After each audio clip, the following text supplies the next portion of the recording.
Edit Navinar Johnson is the white adopted son of black sharecroppers, who grows to adulthood naively unaware of his obvious adoption.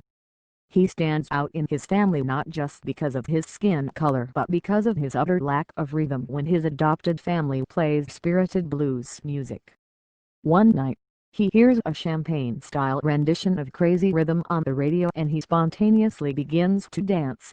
He excitedly sees this as a calling and decides to leave for St. Louis, from where the song was broadcast.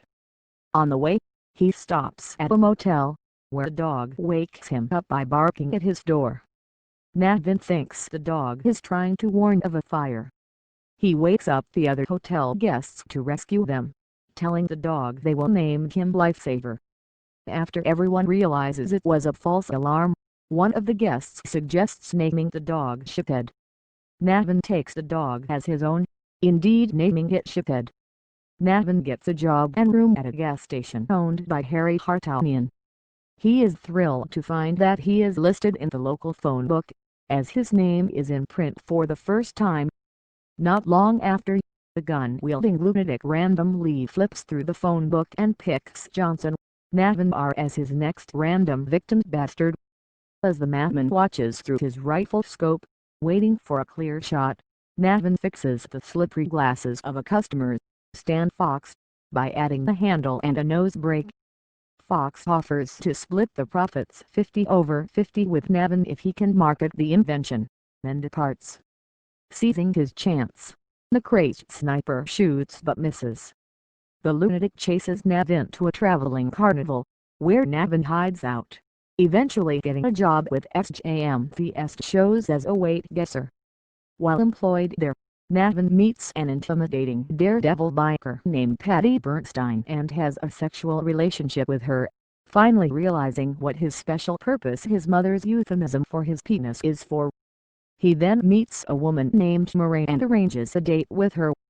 Patty confronts them, but Maureen knocks her out.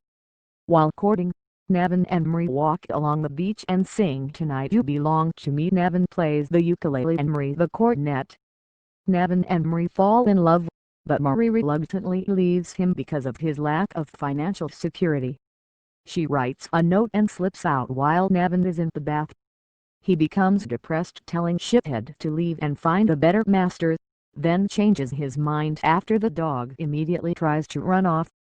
At an emotional and financial low, Navin is soon contacted by Stan Fox with exciting news. His glasses invention, now called the OptiGrab, is selling big and he is entitled to half of the profits. Now extremely rich, he finds and marries Maureen, and they buy an extravagant mansion. Their life becomes one of splendor and non-stop partying.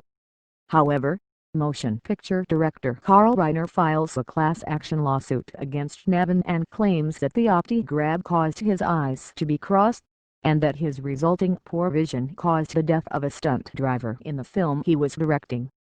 Over 9 million other people with the same vision complaint, including the judge and jury foreman, are awarded the total of $10 million in damages, divided among all litigants. Each gets $1.09. Bankrupt and yet again depressed, he yells at Marie for looking at him like he was some kind of a jerk, or something, and walks out, abandoning his dog and Maureen. He winds up homeless, living on the streets. His story now told, he resigns himself to a life of misery and memories of Maureen. But to his amazement and joy, she suddenly appears, along with Navin's family, bringing additional good news. Having carefully invested the small sums of money Navin sent home throughout the film, his family have become wealthy themselves. They pick him up off the street, and he and Marie move back home into the Johnsons' new house, a bigger, yet nearly identical version of their old, small shack. The story ends as the entire family dances on the porch and sings "Pick a Bale of Cotton."